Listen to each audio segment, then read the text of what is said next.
C'est l'aboutissement de plusieurs années de travail et de tractation. Enfin, l'Alsace et ses traditions brillent au cœur de New York.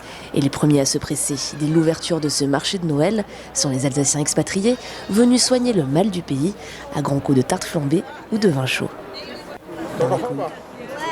Allez, voilà.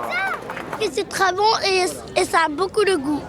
Bon, je suis en train de boire un petit verre de vin chaud. Ça fait plaisir. Même s'il est à $10, ça va. On est à New York, c'est normal. Pour les Alsaciens de New York, ça fait longtemps qu'on attend ça.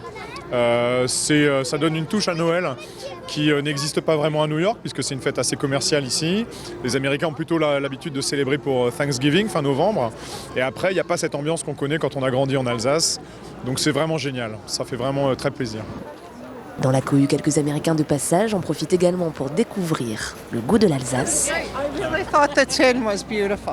J'ai trouvé que cette boîte était vraiment très belle. Je ne connaissais pas l'histoire de ce marché et je me suis renseignée un peu. Alors l'Alsace est bien au niveau de la frontière entre la France et l'Allemagne et tout le monde parle français. C'était ce que les Américains appellent mulled wine. Ça a beaucoup de goût, assez différent de ce qu'on peut trouver ailleurs, mais très bon. C'est que le marché avait été annoncé par le célèbre New York Times et était attendu par beaucoup.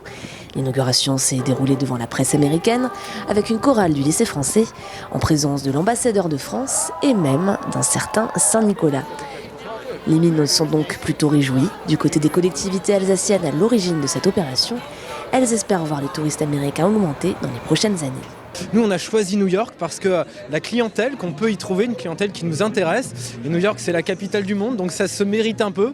Mais lorsqu'on y est et qu'on y propage notre culture, notre artisanat, nos vins, eh bien, on rayonne dans le monde entier. Il y a un lien de cœur avec New York par Auguste Bartholdi, puisque quand même cette statue de la liberté qui est là-bas derrière nous quelque part, c'est un Colmarien qui en est à l'origine, donc je pense que ça peut tisser des liens très forts entre New York et nous, et ce type de marché de Noël les rappelle. Alors rendez-vous à Bowling Green si vous avez la chance de passer par New York d'ici le 22 décembre.